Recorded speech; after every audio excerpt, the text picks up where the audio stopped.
നമസ്കാരം സാർ. നമസ്തേ ഐശ്വര്യ. സാർ, ഇപ്പോൾ ഏറെ ചർച്ചയായിരിക്കുന്ന ഒരു വിഷയം 2020യുടെ അടിസ്ഥാന വോട്ട് ബാങ്കായ വികസന രാഷ്ട്രീയം ഉയർത്തിപ്പിടിച്ചുകൊണ്ട് നമ്മുടെ സാബു എം ജേക്കബിന്റെ ഒരു പുതിയ ഇന്നിങ്സ് എന്ന് പറയുന്ന രീതിയിലേക്ക് NDAയിലേക്ക് അവർ പോയിരിക്കുന്ന ഒരു വിഷയം. സത്യത്തിൽ അവരുടെ പ്രവർത്തകർ പോലും ഈ വാർത്താ മാധ്യമങ്ങളിൽ വരുമ്പോഴാണ് അറിയുന്നത്. അത്രയും രഹസ്യമായിട്ട് NDAയിലേക്ക് പോകുമെന്നുള്ള രീതിയിൽ പണ്ടും കാര്യങ്ങൾ വന്നിരുന്നുവെങ്കിലും പെട്ടെന്നുള്ളൊരു ചുവടുമാറ്റം പ്രവർത്തകരെ പോലും ഞെട്ടിച്ചിരിക്കുകയാണ്. ഈ ഒരു നീക്കത്തെ സാർ എങ്ങനെയാണ് നോക്കിക്കാണുന്നത്?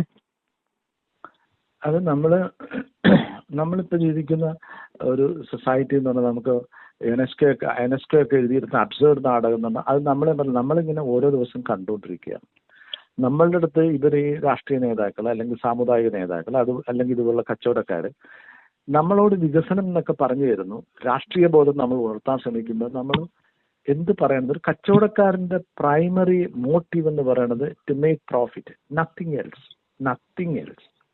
അതൊരു ക്ഷാമം വരുമ്പോൾ സാധനം പൂഴ്ത്തി വെച്ച് കൂടിയ വിലയ്ക്ക് വിറ്റ് ലാഭമുണ്ടാക്കുന്നവനാണ് കച്ചവടക്കാരൻ. ലോകത്ത് മുഴുവൻ യുദ്ധം ചെയ്യാൻ വേണ്ടി ആയുധം വിറ്റോണ്ടിരിക്കുന്നവനാണ് കച്ചവടക്കാരൻ. അയാളുടെ ആയുധം കച്ചവടം നടക്കണം, ലോകത്ത് യുദ്ധം നടക്കണം. അത് ലോകത്ത് യുദ്ധം നടത്തിക്കാനുള്ള എല്ലാ പണികളും ചെയ്യുന്ന കച്ചവടക്കാരൻ. അതുപോലെ ഒരു കച്ചവടക്കാരൻ, അത് ചെറിയ ഒരു മുറുക്കാൻകട നടത്തുന്ന ആൾ തൊട്ട് അദാനി വരെ ഒറ്റ ഉദ്ദേശമുള്ളൂ, to make profit by hook off. എങ്ങനെയാണെങ്കിലും ലാഭം ഉണ്ടാക്കുക, ഒറ്റ ലക്ഷ്യമുള്ളൂ. സാബു എം ജേക്കബ് വ്യത്യസ്തമൊന്നുമല്ല. അപ്പൊ സാബു എം ജേക്കബ് ഇത് നടത്തുമ്പോൾ ഇതിനകത്ത് ഒരു വലിയ കച്ചവടമാണ് പുള്ളി കാണുന്നത്, അല്ല രാഷ്ട്രീയമൊന്നുമല്ല. വലിയ കച്ചവടമാണ് കാണുന്നത്. ആ കച്ചവടം എന്താണെന്ന് ഇനി നമ്മൾ അറിയാതിരിക്കുന്നേ ഉള്ളൂ. പക്ഷെ പുള്ളി പറയുന്നത് എന്താണ്? വികസനമാണ്. ആർക്കും പറയാവുന്ന ഒരു വാക്കായിട്ട് എനിക്ക് തോന്നുന്നില്ല രാഷ്ട്രീയത്തിൽ ഇത്രമാത്രം ആ വാക്ക് ഉപയോഗിക്കുക, ഇത്രമാത്രം വ്യഭിചരിക്കപ്പെട്ടൊരു വാക്കില്ല വികസനം എന്ന് പറയുന്നത്. വികസനം ഇപ്പൊ പറഞ്ഞാൽ കേട്ടാൽ പേടിയാണ് നമുക്ക്. നമ്മുടെ വീടിന്റെ മുറ്റത്ത് ഒരു കുറ്റി കൊണ്ട് അടിച്ചിട്ട് ഇവിടെ കൂടെ ട്രെയിൻ വരാൻ പോവുകയാണെന്ന് പറഞ്ഞ് വികസനം എന്ന് പറഞ്ഞ കുറെ നാൾ നടന്നില്ലേ? ഇപ്പൊ അതെല്ലാം ആരും പറയുന്നില്ല. അപ്പം വികസനം എന്നൊക്കെ പറയുമ്പോൾ നമുക്ക് ഭയങ്കര ഭയമുണ്ടാക്കും. ഏതായാലും ഇതിലേക്ക് ഇയാള് NDA ബ്ലോക്കിലേക്കാണ് ചേർന്നിരിക്കുന്നത്. അപ്പൊ അതിൽ കുറെ പേര് അതിനകത്ത് പ്രതിഷേധിച്ചിട്ടുണ്ട്, അവർ കുറച്ച് പേര് രാജിവെച്ചിട്ടുണ്ട്. അതൊക്കെ ഉണ്ട്. തിരുവനന്തപുരത്ത് കുറച്ചു പേർ മാത്രം എടുത്ത തീരുമാനമാണെന്ന് ടെലിവിഷനിലൂടെയാണ് ഇതിന്റെ പ്രഖ്യാപനം അറിഞ്ഞത് തന്നെ. ഒരു മുന്നണിയിലേക്കും ഇല്ലെന്ന് പറഞ്ഞിട്ടാണ് ഇത് പ്രവർത്തിച്ചിരുന്നത്. എവിടെയെങ്കിലും ലയിക്കണമെങ്കിൽ പാർട്ടി പിരിച്ചുവിടുമായിരുന്നു എന്നും പറഞ്ഞിട്ടുണ്ട് എന്നൊക്കെ പറഞ്ഞിട്ട് ഇതിങ്ങനെ ചെയ്യുന്നു. അപ്പം അതിനു മുമ്പ് ഒരു രസകരമായൊരു കാര്യം, ജനങ്ങൾക്ക് സബ്സിഡി നൽകാനെന്ന പേരിൽ ഒരു സർവേ നടത്തിയിരുന്നു ഇപ്പൊ റീസെന്റ് ആയിട്ട്. അത് BJP പ്രവേശനത്തിലുള്ള മുന്നൊരുക്കമായിരുന്നു എന്ന് ചിലർ പറയുന്നു. കാരണം ജാതിയും മതവും ചോദിച്ചുകൊണ്ടുള്ള സർവേയിലൂടെ കൃത്യമായ അജണ്ട നടപ്പിലാക്കിയായിരുന്നു. എത്ര വോട്ട് ഞങ്ങളുടെ കയ്യിലുണ്ട്, എത്ര ക്രിസ്ത്യാനികളുണ്ട്, എത്ര ഹിന്ദുക്കളുണ്ട്, കൃത്യമായി കൊടുത്തിട്ട് കണക്കാണ് BJPക്ക് കൊടുത്തിട്ട് തന്നെ അവരെതിരെ. കാരണം രണ്ടുപേരും കച്ചവടക്കാരാണ്. BJPയുടെ സ്ട്രെങ്ത് എന്ന് പറയുന്നത് ഇന്ത്യയിലെ ബിസിനസ് ലോബിയാണ്. അവരാണ് അതിനെ പിടിച്ചു തീർത്തത്. ബിസിനസ് ലോബിയാണ് പിടിച്ചു തീർന്നത്. അതുകൊണ്ടാണ് അവർ ധാരാളം പണമുള്ളത്. അപ്പൊ എന്നെ സംബന്ധിച്ച് ഈ നമ്മുടെ സാബുവിന്റെ പെരുമാറ്റത്തിൽ എന്തെങ്കിലും പുതുമയുള്ളതായിട്ട് തോന്നില്ല. അയാൾ അവരുടെയുള്ള പ്രവർത്തകർക്ക് നേതാക്കന്മാർക്കൊക്കെ അത്ഭുതം തോന്നും. എനിക്കും ഒരു അത്ഭുതം തോന്നുന്നില്ല. കാരണം ഇയാൾ ഇത് തന്നെയാണ് കഴിഞ്ഞൊരു 10-13 വർഷമായിട്ട് ചെയ്തുകൊണ്ടിരിക്കുന്നത്. ഇത് തന്നെയാണ്. അത് ആളുകൾക്ക് പെട്ടെന്ന് മനസ്സിലാകാതെ പോയതാണ്. എങ്ങനെയെന്ന് വെക്കുകയാണെങ്കിൽ അയാളിപ്പോ പറയുന്നത് ഞങ്ങൾ ഒരിക്കലും BJPയിൽ ലയിക്കുകയല്ല ചെയ്തത്, ഇന്ത്യ ഭരിക്കുന്ന ഒരു മുന്നണിയുടെ ഒപ്പം ചേർന്ന് നിന്ന് പ്രവർത്തിക്കുകയാണ് ചെയ്യുന്നതെന്നാണ് പറയുന്നത്. ശരിയാണ്. ഇന്ത്യ ഭരിക്കുന്ന മുന്നണി BJP NDA മുന്നണിയാണെന്നുള്ളത് ഇയാള് ഇന്നാണ് അറിഞ്ഞത്. ഇയാൾ ഈ പാർട്ടി ഉണ്ടാക്കുമ്പോഴും ഇവിടെ മുന്നണിയൊക്കെ ഉണ്ട്. 2014 തൊട്ടുണ്ടല്ലോ ഈ ഭരണം. ഇയാള് 2013 ഉണ്ടല്ലോ ഇത്. അതുകൊണ്ട് അതിലല്ല, അതൊക്കെ തരം അനുസരിച്ച് ഓരോ മറുപടി പറയും. നമ്മൾ അതിനൊന്നും ഒരു മുഖവിലേക്ക് നമ്മൾ എടുക്കേണ്ട കാര്യമില്ല. അത് ഇന്നലെയാണോ ഇയാൾക്ക് തോന്നണത് BJP ഇന്ത്യ ഭരിക്കുന്ന പാർട്ടിയാണെന്ന്? അത്രമാത്രം ഇയാൾ പൊളിറ്റിക്കലി ഇഗ്നറന്റ് ആണോ അയാൾ? ഓട്ടെ, അത് അയാളുടെ പ്രശ്നം. നമ്മൾ വെച്ചാൽ ഇതിനകത്ത് ഒരു ട്രജക്ടറി ഉണ്ട് ഇതിന്റെ പോക്കിന്. അത് മനസ്സിലാക്കുമ്പോഴാണ് നമ്മൾ ഇയാള് വെറും കള്ളനല്ല, കള്ളന് കഞ്ഞി വെച്ച ക്രൂക്കാണ് എന്ന് നമ്മൾ മനസ്സിലാക്കുന്ന അപ്പോഴാണ്. കാരണം ഇന്ത്യയിലെ ഒരു കോർപ്പറേറ്റ് ഹൗസും കാണിക്കാത്ത വിദഗ്ധമായ കള്ളമാണ് ഇയാൾ കാണിച്ചിരിക്കുന്നത്. അതെങ്ങനെ ഇയാള് ആദ്യം നമ്മൾ ഒരുപാട് വാർത്തയിൽ കേൾക്കുന്ന 2013 ഈ അവിടെ ഭയങ്കര പൊല്യൂഷൻ എന്ന് പറഞ്ഞ് ജനങ്ങളൊക്കെ പ്രതിഷേധിക്കുന്നതാണ്. അവിടെ പൊല്യൂഷനെതിരെ ആക്ഷൻ കൗൺസിൽ ഉണ്ടാക്കുന്നു കിഴക്കമ്പലത്ത്. അപ്പൊ ആ വർഷം തന്നെ പുള്ളി ഒരു 2020 എന്ന് പറഞ്ഞ ഒരു കിഴക്കമ്പലം 2020 എന്ന് പറഞ്ഞ ഒരു NGO ഫ്ലോട്ട് ചെയ്യുന്നു. അപ്പൊ NGOയുടെ നേതൃത്വത്തിൽ കുറെ പ്രോഗ്രാംസ് ചെയ്യുന്ന, മെഡിക്കൽ ക്യാമ്പ് നടത്തുന്നു, പിന്നെ ചികിത്സയ്ക്ക് സർജറിക്ക് പണമില്ലാത്തവർക്ക് 1 ലക്ഷം രൂപ വരെ മുടക്കി ചെയ്തിട്ടുണ്ട്. അപ്പൊ ഇത് ജനങ്ങളുടെ ഇടയിൽ ഉണ്ടാക്കുന്ന ഇമ്പാക്ട് ചെറുതല്ല. അതിനോടൊപ്പമാണ് ഭക്ഷ്യ സുരക്ഷാ മാർക്കറ്റ് തുടങ്ങുന്നത്. അവിടെ മറ്റിടത്ത് കിട്ടുന്നതിനൊക്കെ പകുതി വിലക്ക് കിട്ടും സാധനങ്ങൾ. ഇത് ജനങ്ങൾക്ക് കൊടുത്ത ആശ്വാസം ചെറുതൊന്നുമല്ല. നമ്മളെപ്പോഴും നമ്മൾ കടയിലൊക്കെ പോകുമ്പോൾ നമുക്ക് ഒരു 150 രൂപയുടെ സാധനം ഒരു 25 രൂപ കുറച്ച് തരുന്നു, ഓഫർ എന്നൊക്കെ പറയുമ്പോൾ നമ്മൾ ആഹാര സാധനം നമ്മൾ മേടിച്ചോണ്ടിരുന്നു. പക്ഷെ നമ്മൾ ഒരിക്കലും ആലോചിക്കാറില്ല, എന്തിനാണ് ഈ ബിസിനസ്സുകാരൻ, എന്നെ ഒരു പരിചയമില്ലാത്തൊരു ബിസിനസ്സുകാരൻ എനിക്ക് എന്തിനാണ് 25 രൂപ തരുന്നത്? നമ്മൾ ചിന്തിക്കാറില്ല. വാസ്തവത്തിൽ അത് എക്സ്പയറി ഡേറ്റ് അടുത്തായതായിരിക്കാം, അല്ലെങ്കിൽ അത് റിജക്റ്റഡ് ആയിരിക്കാം, എന്തെങ്കിലും പ്രോബ്ലം ഉള്ളതുകൊണ്ടാണ്. അല്ലെങ്കിൽ അയാൾ എന്തിനാണ് 150 രൂപയുടെ സാധനം 125 രൂപയ്ക്ക് വിൽക്കുന്നത്? എങ്കിൽ പ്രൈസ് 125 കുറച്ചാൽ പോരെ. അതല്ലല്ലോ ചെയ്യുന്നത്. ഷോർട്ട് പീരീഡിന് ഇത് കൊടുക്കുന്നു. അത് കെട്ടിക്കിടക്കുന്ന സാധനം വിറ്റഴിക്കുന്ന പ്രോസസ്സാണ്. കച്ചവടക്കാരൻ അങ്ങനെ ചെയ്യുള്ളൂ. അപ്പൊ ഇതിനകത്തും ഈ ഭക്ഷ്യസുരക്ഷയും ഒരുപാട് ഫെസിലിറ്റി കിട്ടും. ഇത് എങ്ങനെയാണ്, എവിടുന്നാണ്? കുറെ ആളെന്ന് പറഞ്ഞ് ഞാൻ ചില ഇന്റർവ്യൂസ് പലരും വായിച്ചിട്ടുണ്ട്, ന്യൂസ് മിനിറ്റിലൊക്കെ വന്ന് അവർ പറഞ്ഞത് ആരും സഹായത്തിനില്ല, സാബു സാറിനെ പോലുള്ള ആൾ ഞങ്ങൾ എന്തുമാത്രം ഹെൽപ്പ് ചെയ്യണമെന്ന് നോക്കുന്നു പറഞ്ഞു. മനുഷ്യർ അങ്ങനെ കാണുന്നുള്ളൂ.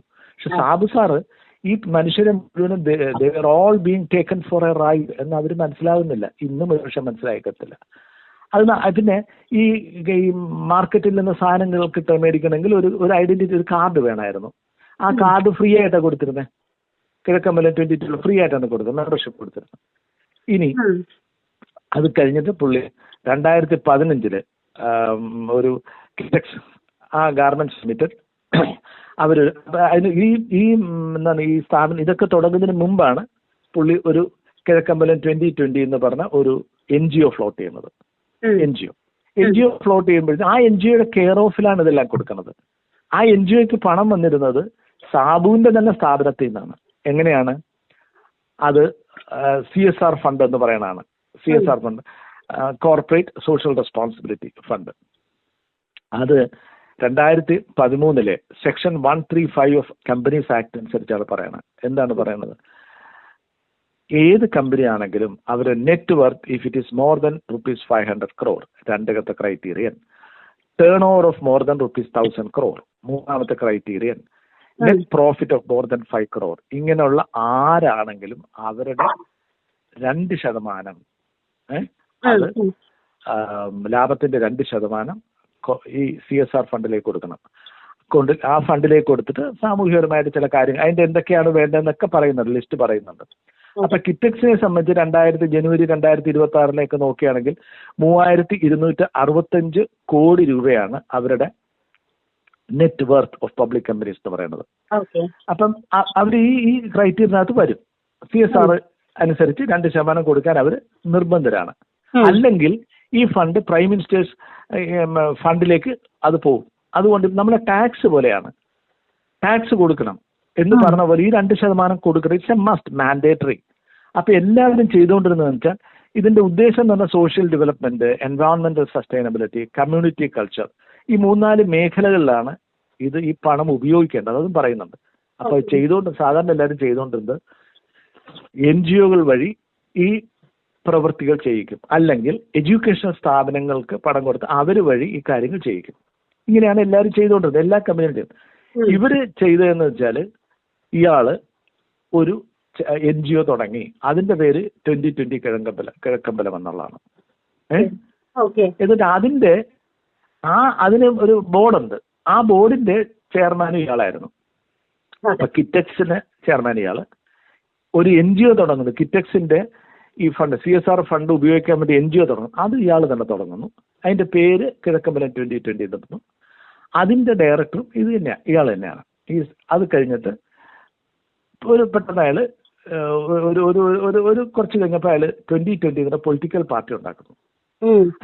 അതിന്റെ ചെയർമാനും അയാൾ തന്നെയാണ്. പിന്നെ രസം എന്ന് വെച്ചാൽ ഈ 2020 എന്ന് പറയുന്ന NGO ഈ ആളുകൾക്ക് ഒരുപാട് സഹായങ്ങൾ ചെയ്തു. അതേ പേര് തന്നെ അല്ലെങ്കിൽ രാഷ്ട്രീയ പാർട്ടിക്ക് യൂസ് ചെയ്തു. അപ്പൊ സാധാരണ ആളുകൾ ഇതെല്ലാം ഒന്നാണെന്ന് കരുതിക്കോളും. Same name has been return. ഒരു പൊളിറ്റിക്കൽ പാർട്ടിക്ക് 2020 എന്ന് പേരിടുന്ന നമുക്ക് ഒരു ഏതെങ്കിലും ഒരു ലോജിക്ക് അനുസരിച്ച് ശരിയാകും. പക്ഷെ അയാൾക്കൊരു വലിയ ലോജിക്ക് ഉണ്ടായിരുന്നു. കാരണം 2020 ഗുണഭോക്താക്കളായ മനുഷ്യർ തന്നെ അവരെയാണ് ഇയാൾ 2020 രാഷ്ട്രീയ പാർട്ടി വഴി ലക്ഷ്യം വെച്ചത്. അപ്പൊ അവർക്ക് ഒരു identity, common identity 2020 it is എല്ലാം 2020 ആണ്. ഈ 2020 രാഷ്ട്രീയ പാർട്ടിയുടെ ചെയർമാനും അയാളാണ്. 2020 ഫ്ലോ എന്ന് പറയുന്ന NGOയുടെ തലപ്പത്തും അയാളാണ്.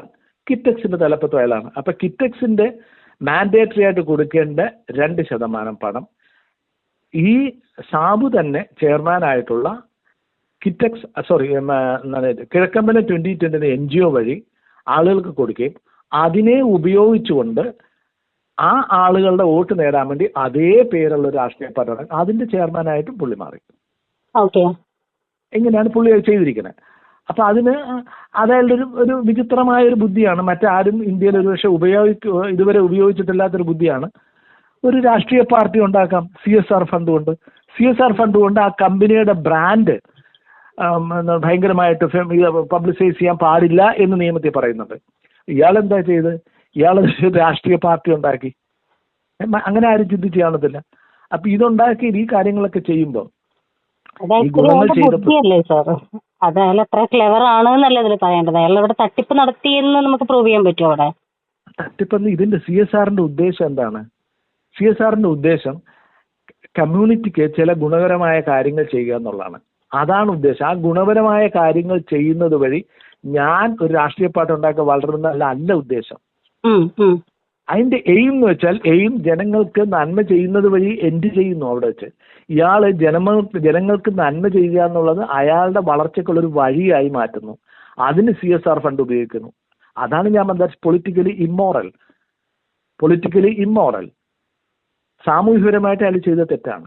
പക്ഷെ നിയമപരമായിട്ട് തെറ്റെന്ന് പറഞ്ഞിട്ടില്ല. കാരണം ഈ നിയമം ഉണ്ടാക്കുമ്പോൾ ഇങ്ങനെയുള്ള ക്രൂക്കറ്റ് മൈൻഡ്സ് ഈ നിയമത്തെ വ്യാഖ്യാനിക്കുമെന്ന് നിയമം ഉണ്ടാക്കുന്നവർ ചിന്തിക്കുന്നേ ഇല്ല. അത് അവർ സ്പെസിഫിക് ആയിട്ട് പറഞ്ഞത് NGOs വഴി അല്ലെങ്കിൽ എഡ്യൂക്കേഷൻ ഇൻസ്റ്റിറ്റ്യൂഷൻ വഴി നടപ്പിലാക്കെന്ന് പറയുമ്പോൾ ഇയാളൊരു NGO അങ്ങ് ഫ്ലോട്ട് ചെയ്തു, അതിന്റെ ചെയർമാൻ ഇയാളാവുന്നു, അതേ പേരിൽ ഒരു രാഷ്ട്രീയ പാർട്ടി ഉണ്ടാക്കുന്നു. അപ്പൊ നോക്കണം, ഗവൺമെന്റ് ഇയാൾ ഇത് ഉപയോഗിച്ചില്ലെങ്കിൽ പ്രൈം മിനിസ്റ്റേഴ്സ് ഫണ്ടിലേക്ക് പോകും. ആ പണം എടുത്ത് ജനങ്ങൾക്ക് കുറച്ച് സബ്സിഡിയെ കുറച്ച് ഇതൊക്കെ കൊടുത്ത് അവരെ കയ്യിലെടുത്ത് അതേ പേരിലുള്ള രാഷ്ട്രീയ പാർട്ടി എടുത്ത് രാഷ്ട്രീയ അധികാരത്തിൽ വരുന്ന ഇയാൾ. ഇതാണ് അയാൾ ചെയ്ത വഴി. അത് ചെയ്തില്ലായിരുന്നു. മീൻസ് ഇപ്പോ നമ്മൾ ആക്ട് അനുസരിച്ച് അയാൾ ചെയ്തത് തെറ്റാണ് എന്ന് നമുക്ക് പറയാൻ പറ്റില്ലല്ലോ. മീൻസ് NGO വഴി അത് ചെലവഴിക്കണം എന്ന് പറഞ്ഞതനുസരിച്ച് അയാൾ തന്നെ ഒരു NGO ഉണ്ടാക്കി, അയാൾ ഹീറോ ആയി. ഞാൻ പറഞ്ഞ നിയമപരമായിട്ട് തെറ്റില്ല, നിയമപരമായിട്ട് തെറ്റല്ല. പക്ഷെ അപ്പോഴും നമ്മൾ പറഞ്ഞത് ചില നിയമങ്ങൾ ഉണ്ടാക്കുമ്പോൾ ഒരിക്കലും ആ നിയമം ഉണ്ടാക്കുന്നത് വിചാരിക്കുന്നില്ല ഇങ്ങനെ ഇതിനകത്തൊരു കള്ളത്തരം ഉണ്ടെന്നുള്ളത്. മനസ്സിലായോ? അങ്ങനെ ഒരു കള്ളത്തരം ഉണ്ടെന്ന് ആരും കരുതുന്നില്ല. അയാൾ അത് ചെയ്തു. അദ്ദേഹം ഒരിക്കൽ പറഞ്ഞിട്ടുണ്ട്, എന്തെങ്കിലും ഒരു ചെറിയ ഫോൾട്ട് എന്റെ ഭാഗത്തു നിന്നും നികുതിയുടെയോ എന്തെങ്കിലും ഒരു കള്ളത്തരം ഞാൻ കാണിച്ചു എന്ന് നിങ്ങൾ തെളിയിച്ചു കഴിഞ്ഞാൽ ഈ കമ്പനി തന്നെ നിങ്ങളുടെ പേരിൽ, ആ തെളിയിക്കുന്ന ആളുടെ പേരിൽ എഴുതി തരാം എന്ന് പറയുന്ന ഒരു വലിയ വെല്ലുവിളി അയാൾ ഉയർത്തിയിട്ടുണ്ട്. അത് പലപ്പോഴായിട്ട് അദ്ദേഹം പറഞ്ഞിട്ടുള്ളൊരു കാര്യമാണ്. അല്ല, അത് ഈ നമ്മൾ എന്താണ് പറയേണ്ടത്, 100% ഈ വിഷം ഇരിക്കുന്നതിന് ഒരു തുള്ളി തേൻ എടുക്കാൻ പറയുന്ന പോലെയാണത്. അത്രേ ഉള്ളൂ. അത് അടിമുടി കള്ളത്തരാണ്. അവിടെ ജനങ്ങൾ എന്തിനാണ് എതിർത്തത്? നമ്മൾ നോക്കണം, ബേസിക് എൻവയോൺമെന്റ് ക്ലിയർ ചെയ്യുന്ന സാധനം പോലും അവിടെ ഇല്ലായിരുന്നു. അവിടെ മുഴുവൻ പൊള്യൂഷൻ ഉണ്ടാകുന്നു. ഈ CSRന്റെ എയിമിൽ, CSR ഫണ്ട് ഉപയോഗിക്കേണ്ട എയിമിൽ പറഞ്ഞാൽ ഒന്ന് എൻവയോൺമെന്റ് ഭംഗിയാക്കുക എന്നുള്ളതാണ്. ഇയാളെ നമ്മൾ അറിയുന്നത് തന്നെ എൻവയോൺമെന്റ് പൊള്യൂഷനിൽ കൂടാണ് അറിയുന്നത്, ജനങ്ങൾ എതിർക്കുന്നത് അല്ലേ? ആ എൻവയോൺമെന്റ് പൊള്യൂഷൻ നടത്തിയിട്ടാണ് ഇയാള് അയാൾ ബിസിനസ്സുകാരനാണ്. പക്ഷെ പബ്ലിക് ഇതായിട്ട് അയാളെ കുറിച്ച് ഡിസ്കഷൻ വരുന്ന 2, അയാളുടെ തൊഴിൽ സ്ഥാപനങ്ങളിൽ ജോലി ചെയ്യുന്ന ആളുകൾക്ക് മിനിമം നമ്മുടെ തൊഴിൽ ലേബർ കോഡൊക്കെ തൊഴിൽ ചില നിയമങ്ങൾ അനുസരിച്ച് കൊടുക്കേണ്ട, മാൻഡേറ്ററി ആയിട്ട് കൊടുക്കേണ്ട ചില ഫെസിലിറ്റീസ് ഇല്ലായിരുന്നു എന്ന് പറഞ്ഞ് അവിടെ പരിശോധന നടത്തുന്നതിന്റെയൊക്കെ പ്രതിഷേധിച്ചിട്ടാണ് ഇയാൾ ഇതെല്ലാം കൂടെ എടുത്തോണ്ട് പോണേ. അപ്പൊ നിലവിലുള്ള നിയമം അനുസരിച്ച് തൊഴിൽ നിയമങ്ങൾ അയാൾ ലംഘിച്ചു. തൊഴിലാളികൾക്ക് കൊടുക്കേണ്ട സൗകര്യങ്ങൾ, അവർ താമസിക്കുന്ന സ്ഥലത്തിന്റെയൊക്കെ അയാൾ എൻവയോൺമെന്റൽ പൊള്യൂഷൻ നടത്തി. ഇവിടെ പരിസ്ഥിതി നിയമം ഉള്ളപ്പോൾ അയാൾ നടത്തി. അതിനെതിരെ ജനങ്ങൾ പ്രതിഷേധിച്ചപ്പോൾ അയാൾ ഈ CSR ഫണ്ട് ആ സമയത്താണ് വരുന്നത്, നിയമം വരുന്നത്. 2013. ഉടനെ അയാളുടെ ബുദ്ധി ആ ഫണ്ട് ഉപയോഗിച്ച് ഒരു NGO ഉണ്ടാക്കി ജനങ്ങൾക്ക് കുറെ സൗജന്യം കൊടുത്ത് ജനങ്ങളെ മുഴുവൻ കയ്യിലെടുത്തിട്ട് ജനങ്ങൾ തന്നെ പറയുന്നു ആരെങ്കിലും നമ്മളെ സഹായിക്കൂ. പക്ഷെ അതാണ്ട് സാബ് സാറ് ഞങ്ങളെ സഹായിച്ചു. സാബ് സാറ് സഹായിച്ചെന്ന് പറയുമ്പോൾ ഈ പണം സാബ് സാറിന് ആർക്കെങ്കിലും കൊടുത്തേ പറ്റൂ. സാബ് സാറിന്റെ കയ്യിൽ വെക്കാനൊക്കില്ല. എന്ന് പറഞ്ഞാൽ അതിന്റെ അർത്ഥം അത് സാബു സാറിന്റെ പണമല്ല.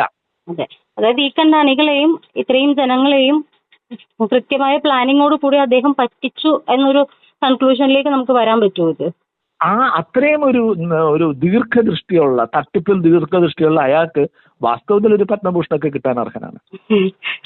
അത് അത്രയും തട്ടിപ്പ് ആളുകൾ ചിന്തിച്ചു കാണത്തില്ല. എന്തോ വെള്ളാപ്പള്ളിക്ക് കിട്ടിയെന്നുണ്ടെങ്കിൽ സാബുവും ജേക്കബിനും കിട്ടാവുന്നതേ കിട്ടാവുന്നുള്ളൂ. ഇപ്പൊ വേണമെങ്കിൽ ഒരു ലിസ്റ്റ് വേണമെങ്കിൽ ഇന്ന് കഴിഞ്ഞില്ലെങ്കിൽ നാളെ മറ്റന്നാളെ കൊടുത്താലും മതി, കുഴപ്പമൊന്നുമില്ല. ഇപ്പൊ ആളെന്തായാലും ആസ് എ ബിസിനസ്മാൻ ആള് by all means he's a businessman. പക്ഷെ ഇപ്പോഴത്തെ ഒരു അവസ്ഥയിൽ NDAയിലേക്ക് ചേർന്നത് കൊണ്ട് തന്നെ ബിസിനസ്മാൻ എന്നുള്ള രീതിയിലും എല്ലാ രീതിയിലും അദ്ദേഹം സേഫ് ആണ്. ഇനി അയാൾ ആരും തൊടില്ല എന്നുള്ളൊരു ഉറപ്പുണ്ടാവണം. അതിന് തന്നെ ആയിരിക്കണം അയാൾ NDAയിൽ ചേർന്ന്. അയാളുടെ ഒന്നുകിൽ അയാളുടെ കമ്പനിക്ക് എന്തോ വലിയ എക്സ്പാൻഷനിസ്റ്റിക് അതിനുള്ള ചില താല്പര്യങ്ങൾ എയിം കാണുമായിരിക്കും, അല്ലെങ്കിൽ അയാളുടെ company is in deep trouble.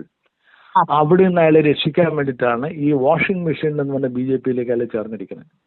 നമ്മൾ നോക്കാം, ആരും NDA BJPക്ക് ചേരില്ല, NDA മുന്നണി, ആ മുന്നണിയിൽ ആർക്കും വരാം. എത്ര അഴിമതി പേരുകൾ ആർക്കും വരാം അവിടെ. Everybody is welcome. അപ്പൊ ഒന്നുകിൽ ഇതിലേതോ ഒരു ഉദ്ദേശമുണ്ട് സാബു ജേക്കബിന്. ഒന്നുകിൽ അയാൾ വളരെ വിപുലീകരിക്കാൻ പോകുന്നതായിരിക്കും. അയാൾക്ക് ഇപ്പൊ ഈ ടാരിഫ് പ്രശ്നങ്ങളൊക്കെ വന്നിട്ട് അമേരിക്കയിലേക്ക് കയറ്റി അയക്കുന്നതിനൊക്കെ പ്രശ്നമുണ്ടെന്ന് അയാൾ തന്നെ പറഞ്ഞിട്ടുണ്ട്.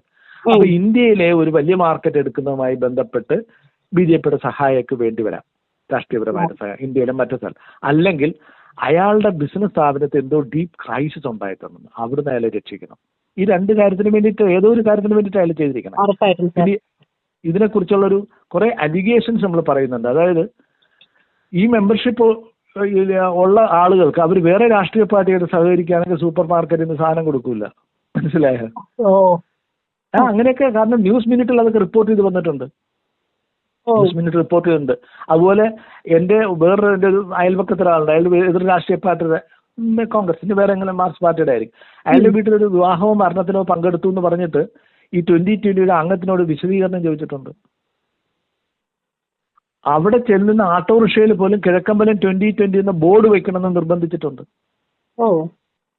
ഇതൊക്കെ ന്യൂസ് മിനിറ്റിലുള്ള ആർട്ടിക്കിൾ ഞാൻ കോട്ട് ചെയ്യുന്നതാണ്. എന്തായാലും സാർ പറഞ്ഞതുപോലെ ഇവിടെ സാബുൻ ജേക്കബ് എന്ന് പറയുന്ന ആള് എല്ലാം കൊണ്ടും സേഫ് ആണ് ഇപ്പോഴത്തെ ഒരു അവസ്ഥയിൽ. ആ സേഫ്റ്റി തന്നെ ആയിരിക്കും, ആ സേഫ്റ്റിക്ക് വേണ്ടി തന്നെ ആയിരിക്കണം എല്ലാം ഇത്രയും അണികളെ പൊട്ടന്മാരാക്കിക്കൊണ്ട് പെട്ടെന്നൊരു വേലിചാട്ടം നടത്തിയിട്ടുണ്ടാവുക. ഇതിനൊരു ബേസിക് ക്വസ്റ്റ്യൻ എന്ന് പറയുന്നത്, ഒരു കോർപ്പറേറ്റ് ഹൗസിന് ഒരു ബിസിനസ് മാൻ എങ്ങനെയാണ് ഡെമോക്രാറ്റിക് പ്രോസസ്സിനെ ഹൈജാക്ക് ചെയ്യാൻ കഴിയുന്നത്? He has hijacked it. Democratic പ്രോസസ്സിനെ അയാൾ ഹൈജാക്ക് ചെയ്തു. അയാൾ ഒരു NGO യൂസ് ചെയ്യുന്നു, ഒരു രാഷ്ട്രീയ പാർട്ടി യൂസ് ചെയ്യുന്നു, ആൻഡ് ഹി ഹാസ് ഹൈജാക്ഡ് ഒരു ജനാധിപത്യത്തിനെ പ്രോസസ്സിനെ. പിന്നെ കോർപ്പറേറ്റ് ഫണ്ട് ഉപയോഗിച്ചുകൊണ്ട് അയാൾ രാഷ്ട്രീയ പാർട്ടി ഉണ്ടാക്കുന്നു. നമ്മുടെ ഗവൺമെന്റോ നമ്മുടെ സിസ്റ്റംസോ ഇതിനെ തടയാനോ അതിനകത്ത് നടപടി എടുക്കാനോ പോകുന്നില്ല. ഇതൊക്കെയാണ് നമ്മൾ ഈ പ്രശ്നത്തിൽ നമ്മൾ ഫേസ് ചെയ്യുന്ന ക്വസ്റ്റ്യൻസ്. ഇതാണ്. അതെ സാർ, തീർച്ചയായിട്ടും. Thank you sir, thank you so much. Okay.